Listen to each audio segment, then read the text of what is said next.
He's Howard Eibach, a former copywriter and creative director and the author of 2 books on the creative brief. And he's Henry Gomez, an ad agency strategist with over 27 years of experience. Together, we're the Brief Brothers. We love talking about creative briefs, briefing, and advertising. We're back for another episode, Henry. Today, it's part 2 of our conversation with Sarah Walker Hall, and we're going to look very closely at a brief that she made famous for Kiwi shoe polish. Let's take a listen. What I really want to talk about now is this famous Kiwi brief. I use it in my training. It shows up in full in my second book on how to write a single-minded proposition. I went back to my first book, How to Write an Inspired Creative Brief, and realized I don't think I'd even discovered it when I wrote the book. I wrote the first book in 2009. Yeah, and that's the thing. You know, I get all kinds of complaints when I do a training. You don't have current briefs. This brief doesn't relate. It's not a B2B brief. It's not a television brief. It's not a website brief. And I say, folks, throw all those adjectives away. Yeah. It's just a creative brief. Yeah. It's not about, or they'll look at the briefs that I showed. They look at this Kiwi brief and they'll say, well, where are the deliverables? Where's the KPIs? Where's the budget? Where's the timeline? It's like, okay, I'm going to throw it right back at you. Why aren't those things there? And they struggle. So, she made a mistake. Well, I shouldn't use a pronoun because I didn't know who wrote the brief. And like all advertising, briefs aren't signed, right? We don't sign our ads. We don't sign our TV spots. We don't sign our briefs. So we don't know who it was. The exceptions are I have some student briefs that are signed, but other than that, we don't sign our briefs. So I had no idea who wrote this brief. I was even told that your brief was sexist because it didn't talk to women. Why are they talking to women? I said, well, why aren't they talking to women? Anyway, so I'm going to do this transition to introduce to our viewers who are not familiar. I've never been called sexist before. I love it. Well, welcome. It's time for everything. I love the irony of it. It is. It's laugh out loud. It's laugh out loud. But we live in these sensitive times. We live among people who are just offended by, you look at them funny. So the big exciting thing for me with this episode of the Brief Brothers, minus Henry, is the fact that you are joining us because you're the author of this amazing brief for Kiwi that I admire so much, and for which we have a few examples of the actual work. It was an out-of-home campaign, and that's another thing. People look at the brief and say, "Well, I don't know who this is for. They didn't tell us what this is for." I said, "Okay, we'll talk about that." So I'm going to do a screen share and we're going to take a look at this brief. Okay. And now I want you to kind of go back in time because it's about 20 years, roughly speaking, right? Is this, you wrote this in 2004, 2003? Somewhere in there, yes. Yeah, so it's been almost literally 20 years. And I've commented on this brief in a blog post that I found today. I haven't looked at it in 2 years because I wrote it 2 years ago. Commenting and lauding this brief. And now we're going to examine it and we're going to share it with the world who have not seen one of my books. So here we go. This is the brief. It fits on one page, although I don't have the room for it here because it's the PDF. But there are, 7 questions? Yep. But before we look at the brief, one of the things I love about this brief, which is not the brief itself, are the first 4 sentences, which are part of your template. Now, I commented on this fact many years ago in a blog post, or maybe it was just a post on LinkedIn. I forget what it was. But I said, if you're going to copy something from a template and keep that and learn from it, use these 4 sentences, because these 4 sentences at the beginning of the brief, I look at as a taunt. It's a taunt to the brief writer. People don't like ads. People don't trust ads. People don't remember ads. What will make this one different? And if you change the word ads to communications. I don't care what it is. Yep. This is part of your template. Is this still your template, Sarah? Do you still use this template? That's a little bit of a sensitive question right now. We are, when we recreated the agency, 3 years ago. and we, probably over-indexed a bit on like, let's destroy everything and just make it new. We switched brief formats to one that was longer and didn't work for me, so I never used it. Because until the CEO tells me to stop doing something, I'm just going to do it. Until my job is on the line, I'm just going to do what I think is right. Because I'm right-brained, I love how linear this is. Those words you read, I love that, because we tend to forget that because we work in the business.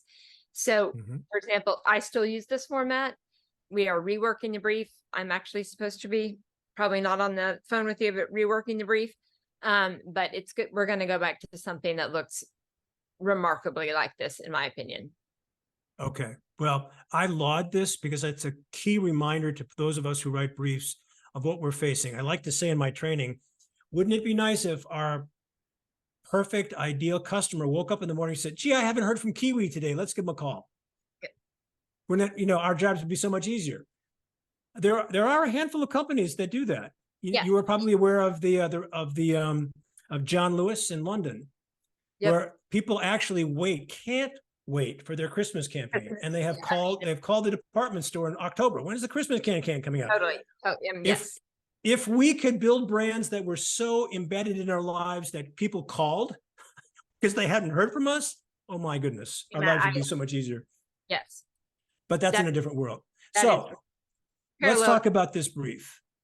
What I like to say is the question that's not asked in here is embedded in here. And the question that's not asked is, what is the insight? Because it's everywhere. The insight is buried and integrated and everywhere. Yeah. It's just part of the words. The 127 words. Did you count? I'm pretty sure it was 127. I haven't counted them in a while, but I'm pretty sure there's 127 words, not including the questions. Yeah. So the first thing I love about this brief is the fact that it's not a topic. It's a question. We ask, where are we advertising? The actual act of asking a question changes how our brain thinks when we write out a brief. Totally. It's so fundamental. It's so fundamental, but we don't think about that. Yep. So, and the other thing that I like to talk about when we write briefs is your choice of verbs. We have so many cool verbs at our disposal, and the tendency is to build awareness. Yep. To build awareness. Like, duh. I mean, it's like the marketing objective. I can tell you the marketing objective of every product from now until the end of time in 2 words. Sell more. Yep. I live to see a brief that says, sales are too hot. Let's cool things off. Yeah. It's not going to happen. Right? So choose your verbs wisely. Now, encourage is not exactly, shocking or unique verb. Nevertheless, it is about a shift in mind thinking, a shift in thinking, which I love. So the why are we advertising? To encourage men to think more about the state of their shoes and what that says about them. What was going through your head when you were writing not just that sentence, but this brief? Because you were saying earlier, this is what you threw out your first draft, and you came back after the photo session in the mall and wrote this. Yep. So let's talk more about that.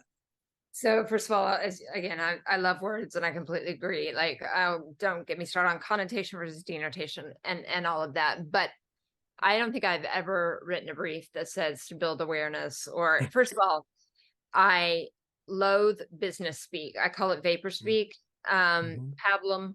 And so I deliberately expunge that from it. I don't have to work at it anymore. I don't want to see plus up. I don't want to see any of that shift in paradigms, any of that shit.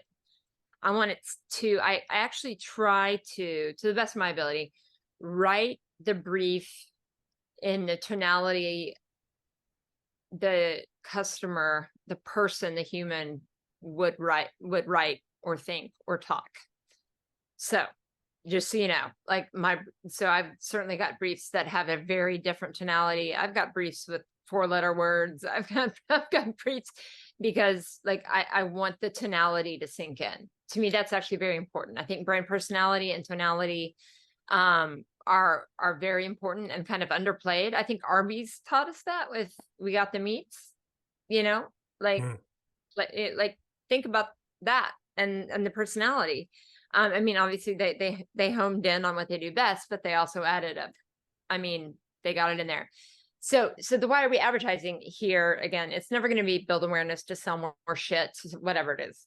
I'm never going to do that. This is, to your point, I thread the insight throughout the entire brief. I do that in my Yes. presentations as well. Like, so that by the time I am a storyteller. I know every goddamn planner says that, but I truly am. And to tell a story, you have to have connectivity. Like you can't just, chapter 1 can't be about one thing and chapter 2 is about something completely different. And I think about briefs that way, so that it is threaded throughout, so that by the time they get to the single most persuasive idea or whatever, it's obvious you've led them there. So to encourage men to think more about the state of their shoes and what that says about them. I mean, so picture me at a very high-end mall, stopping younger men with a camera and saying, "Can I take a picture of your just mine? It's not going to be published anywhere. I promise." You know, all the disclaimers. I think I might have been young enough at that point that I said I was a student. Oops. Sometimes that happens, but really, where that comes from is they're not thinking about it, or they're thinking they can get away with it, or they're thinking they can camouflage it, and no one's looking at it. And as soon as somebody Klieg lights that, all of a sudden they are embarrassed or a little bit ashamed because they know it reflects on them. And what's so fun for me is that after you had shared that story about your experience at the mall, this brief made so much sense. It just, Yeah. oh, okay. Now it's Yeah. like, yeah, I don't want to say it wrote itself, because that I don't want it to diminish your how this processed through your brain, but I see how that just deeply influenced where your storytelling went. And Totally. storytelling, I love that word. It's just, this is a narrative. It is. It doesn't have to be verbose. In fact, verbosity would kill it. Totally. But this is a story with a beginning, a middle, and an end. And I love this shift. The shift is my favorite part of the brief, because I like to tell my trainees, my attendees, you could actually, if you wanted to, you could write the entire brief in first person, because it's from the customer to the creatives. Yeah.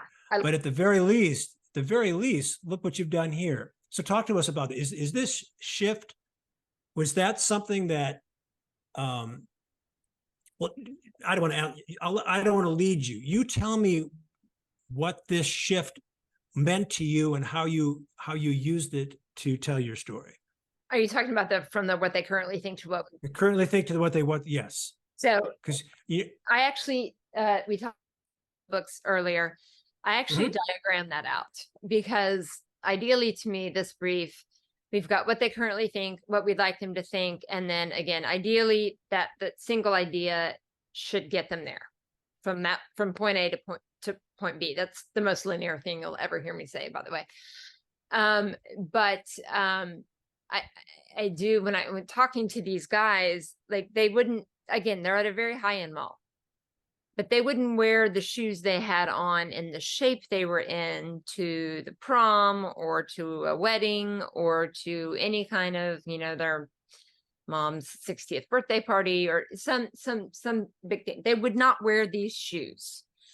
So they do realize that, like, okay, I've got to spiff up for special occasions, which are very few and far between if we think about it.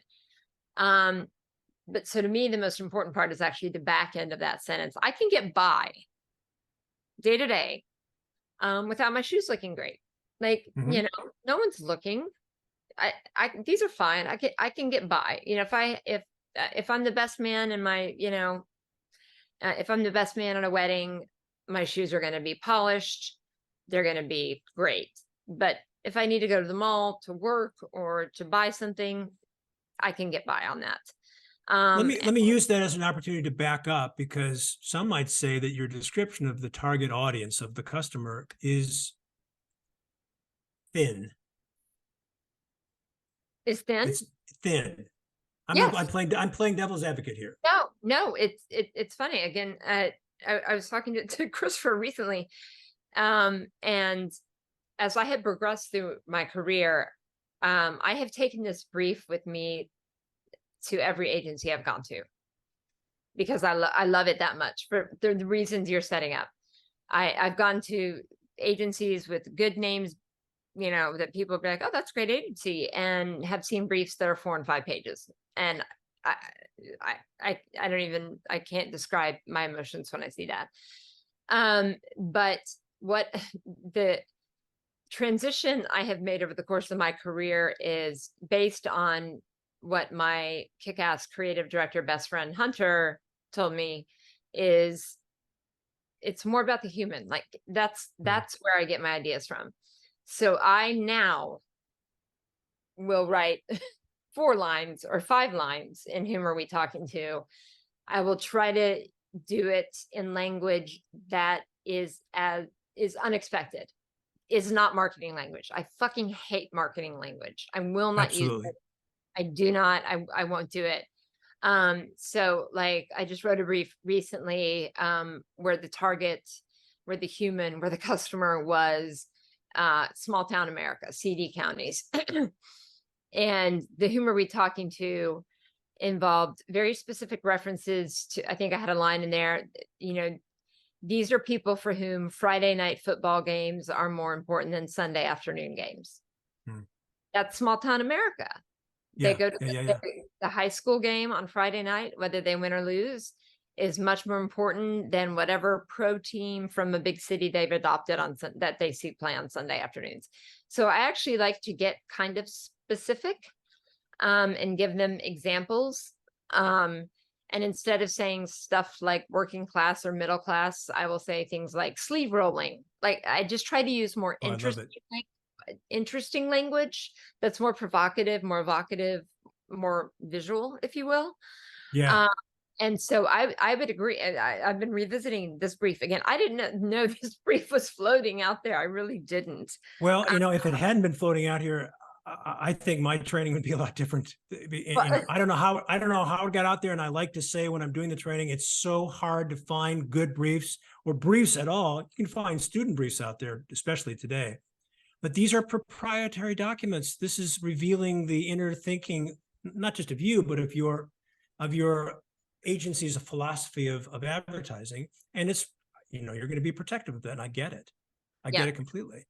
Yeah. But what I love here, you know, I was playing devil's advocate.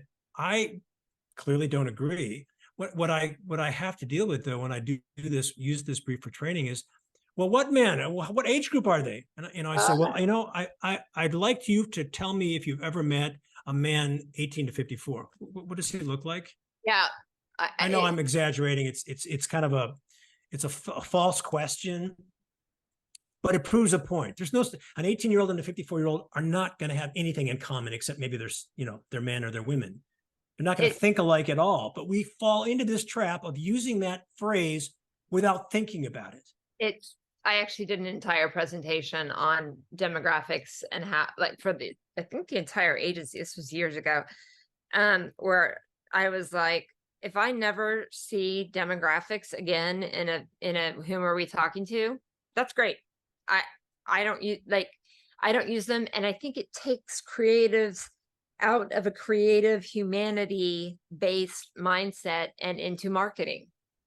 As soon as you 18 to 34, 18 to 24, household income, whatever it is, it literally is a mindset shift. You go from like trying to picture this person to stereotyping, perhaps, which is obviously as a planner something you want to, you know, denude people of to the best of your ability. So I think your one sentence really nails it, because it's not about the age group. It's not about income. It's not about education. It's about how they feel about themselves. This is about a feeling. This is about the emotion.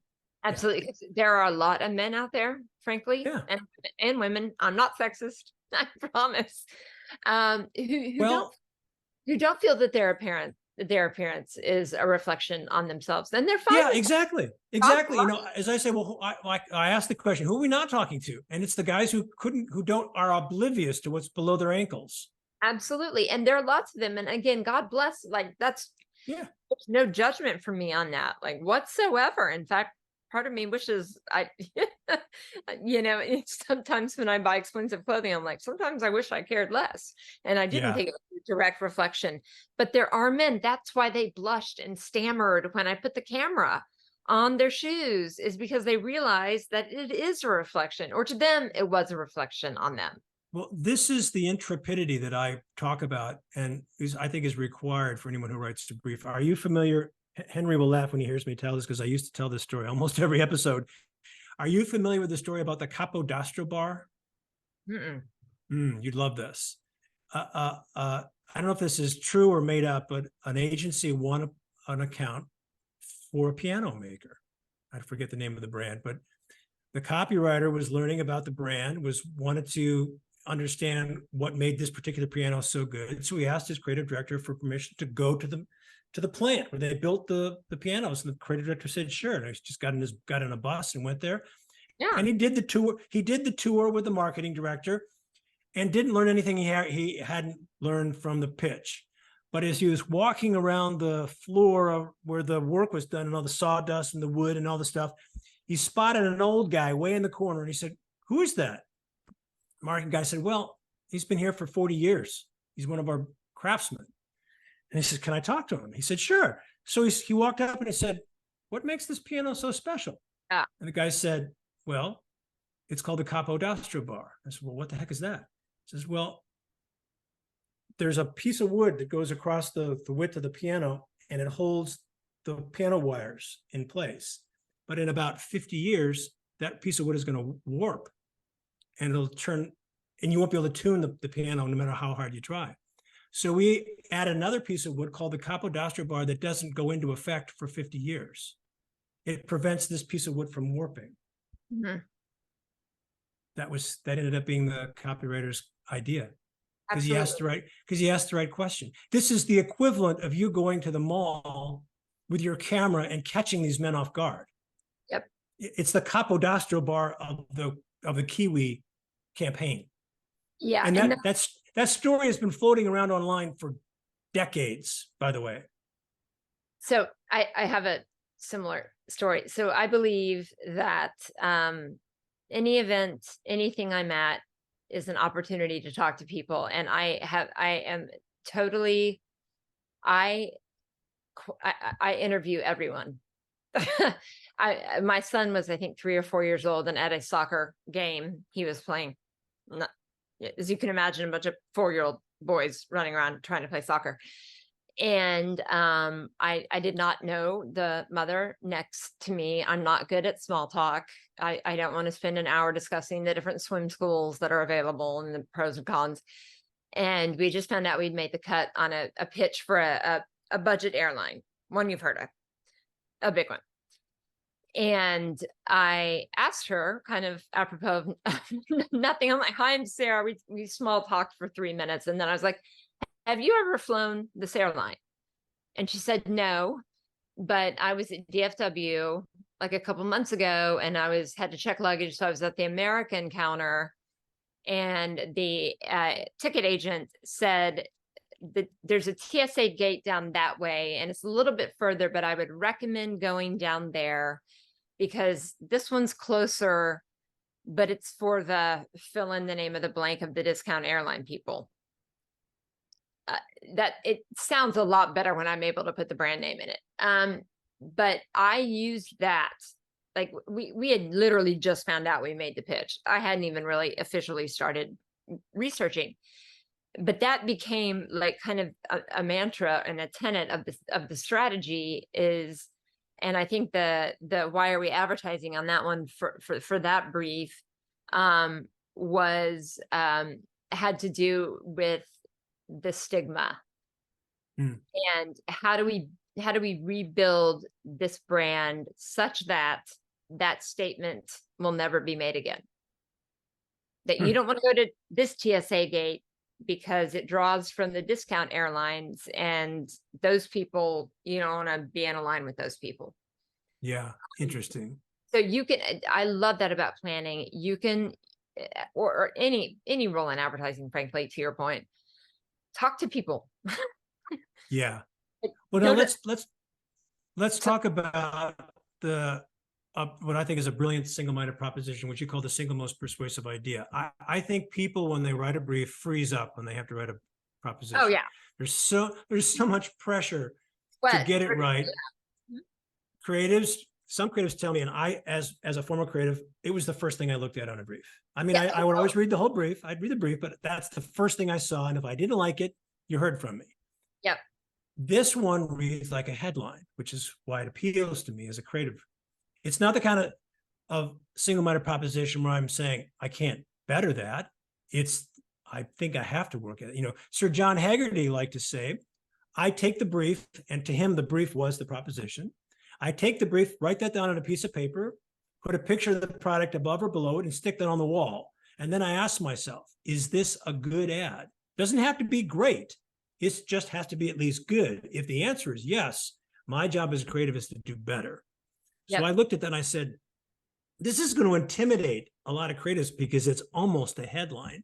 It's going to intimidate a lot of brief writers because it's like, whoa, I have a hard enough time just writing a proposition, let alone one that's this clever. So how many lines did you go through before you landed on this one?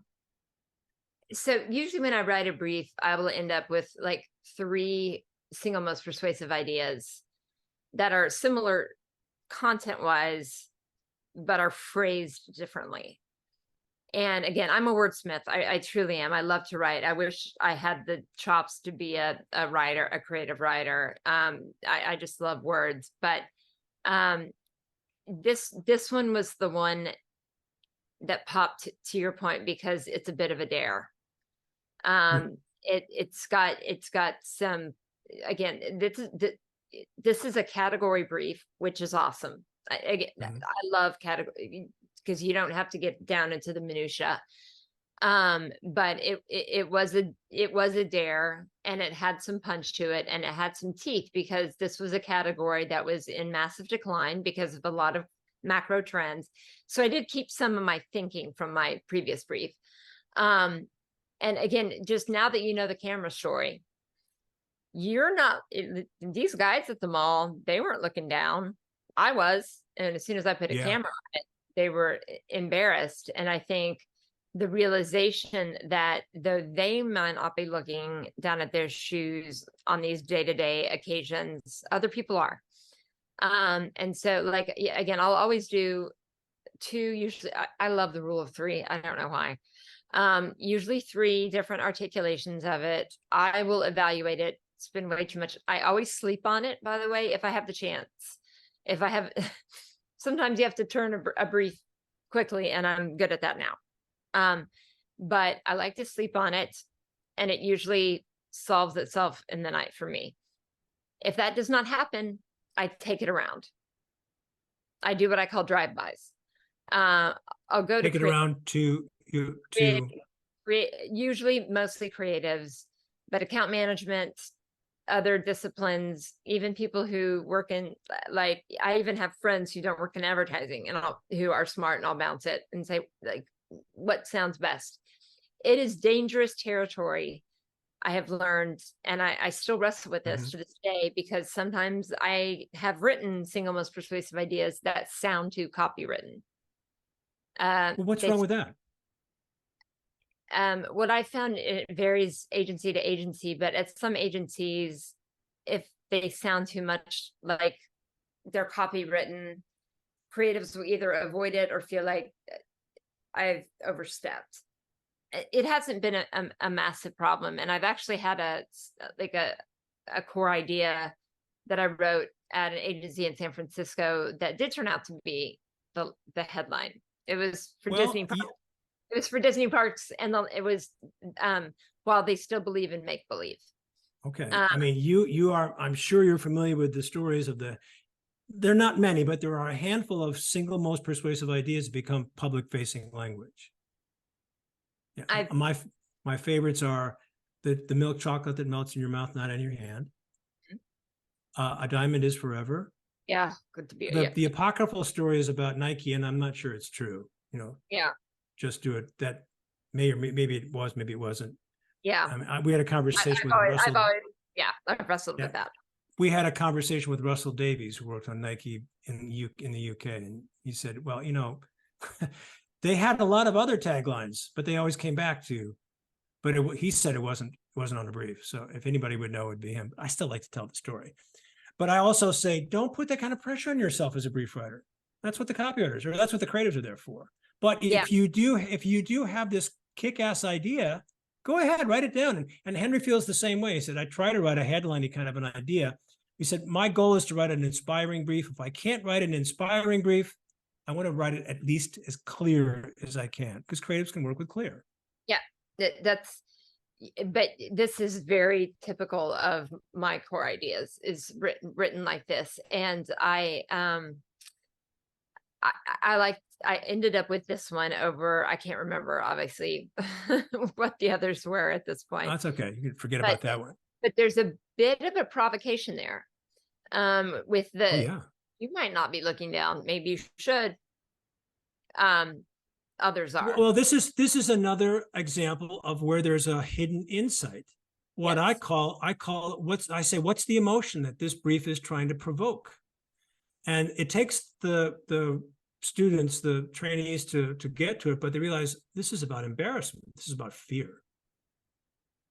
I ask the question, I say, this is an optional question, whether you want to include this on your brief or not. Use the old school benefit laddering exercise to get to this. But what's the emotion that this brand is trying to provoke in you? If you can get that, there are only some 5 or 6 core emotions. Yep. And fear and embarrassment, these are 2 really important ones. And that's now, yep, exactly what this was about. Obviously, it is threaded everywhere. Yep. Now, as I like to say, there's no such thing as a perfect brief. If I have any quibble with this brief, it's in the next one. Why should they believe it? And it's basically because you use one word that to me is a marketing word. Detail. Helps. Oh, I don't like detail. No. Okay. Well, I don't mind the detail, but just Kiwi shoe polish helps ensure that your shoes are saying something good. I think that's a legitimate reason to believe. It just helps as one of those, marketing words. But otherwise, this brief is completely absent of marketing lingo and, abbreviations and all the stuff that we fall into, the shortcuts that we all fall into. And every time I do a training, I get exposed to that. I hear people speaking in that language without thinking. It just comes naturally, and it ends up in briefs. And you want to, and because I am such I'm an emotional planner. I'm always going for the emotion. I have written very few, if any, to be honest, like rational briefs. That's why I like category briefs more, because it allows you to get into the emotion and not get bogged down in the product differentiators. But if I'm totally frank with you, the why should they believe it box is always the most difficult for me. Because it gets down into, okay, now I've got I've got to pull my brain into a more rational space. Yeah. And to be honest, when you shop a brief around to get input, you sometimes have to take it.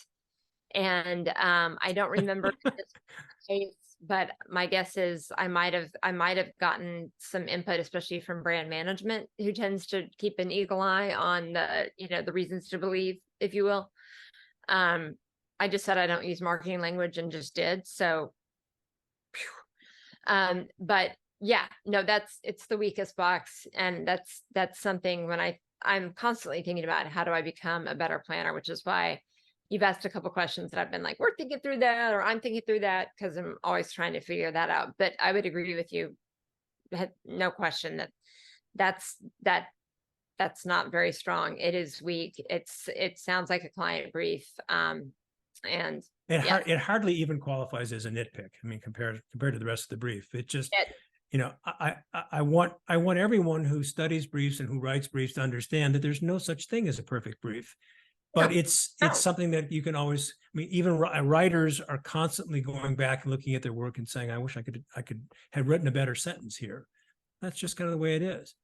Would you say that the creative guidelines, did that come from the brand, from Kiwi brand guidelines, or is that just something that you threw in?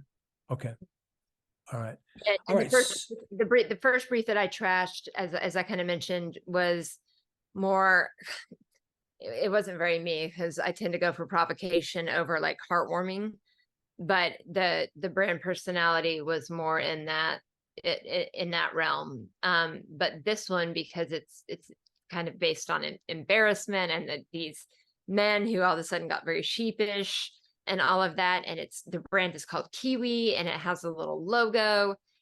That's irreverent. I mean, everything about the brand, the name, the icon leads to this, and I saw by far the most potential in going at it this way, as opposed to like, wistful, or makes you think of the good old days, or these are obviously not what I would write, but I liked fun and irreverent for a brand called Kiwi that's shoe polish. Yeah. I'm going to come on a screen share here and ask, did this brief get shared with the client? Or was it just for the agency and the creatives? Ooh, so I never share unless I'm mandated. The actual brief with the client, I will do a briefing that builds and uses some of the language, but is much more explicitly narrative. I don't believe I went through this brief. What I did, actually, I told you I used, I like tactile. I'm old school. I used flip charts. I actually had all the pictures of the shoes I took boarded up on these huge things and flipped them as I told the story, like drop, what I'm saying? I had them all stacked. I would flip them and tell the story. I just set up and did that. So I don't believe the brief ever went to the client, but the content and everything was captured in the presentation itself, if that makes sense. Well, now let's go back and let's take a look at two examples of work that came from this brief. There were, I think I have 5 or 6. I can't wait to see what you picked. Yeah, well, I'm trying to keep these safe. Yeah, no, there's one in particular that, anyway. Yeah, but in any event, I think I have 5 or 6 of the work. I don't know how many were produced ultimately for this campaign, but these are the 2 that I have. This is the one that I love to share. Unpolished shoes are the open fly of footwear. And then I love the tagline, look sharp. Sharp. Oh, so good. Was that a new tagline, or was that an existing tagline for the brand? Tagline. And I'm such a music person. It makes me think of Joe Jackson.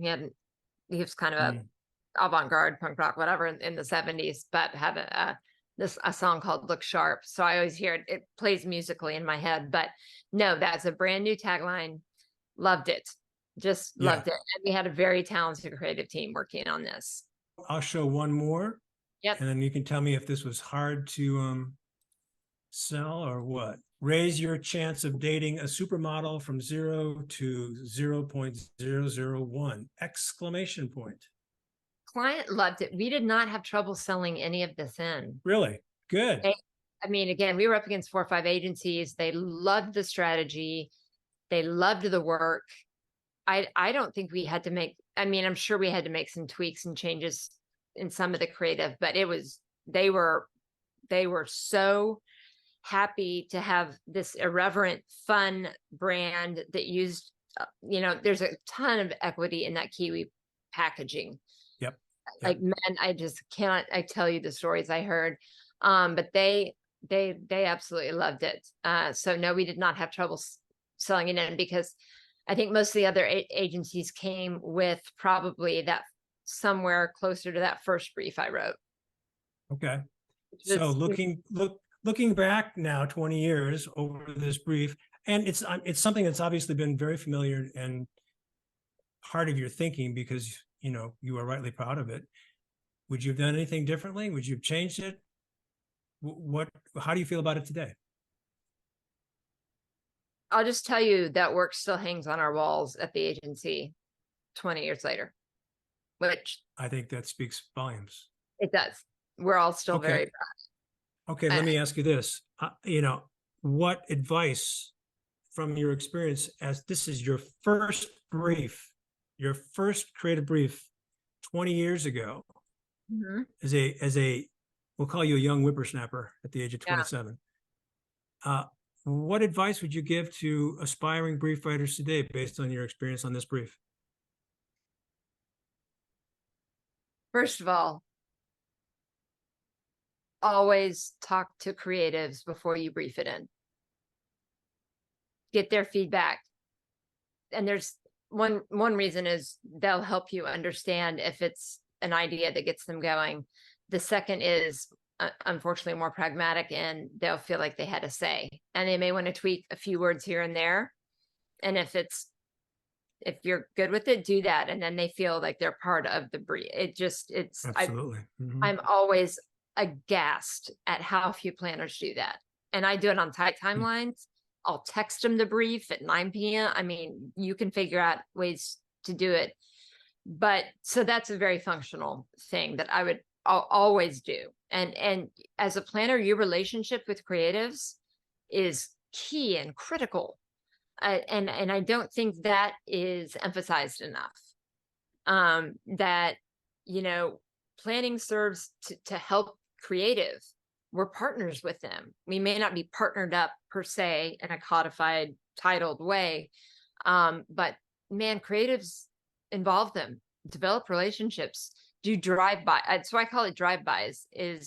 This was before work from home and everything, but I walked to their desk, and I can't tell you, probably I joked that I probably needed a job number for how much time I spent just kind of like walking up and down the stairs to see if they were at the desk, so that it seemed casual.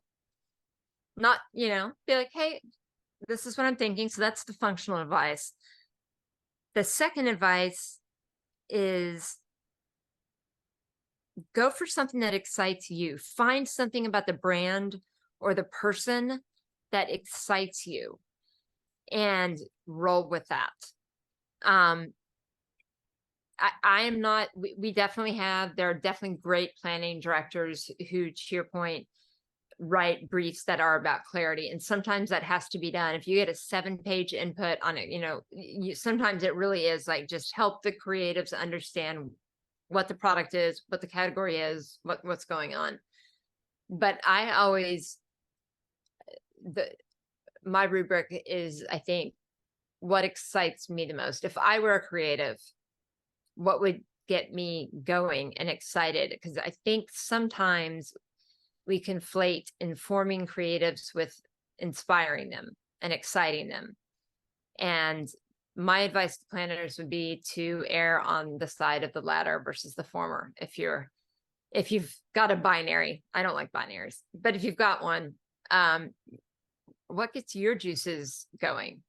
And I always, sometimes in some categories and brands, it takes me longer than in others, but I have to wait till I find something about the brand or the customer or the craftsman who's been there for 40 years that I fall in love with. And I'm like, yeah, this is cool. And I've worked on some pretty mundane categories. We all have.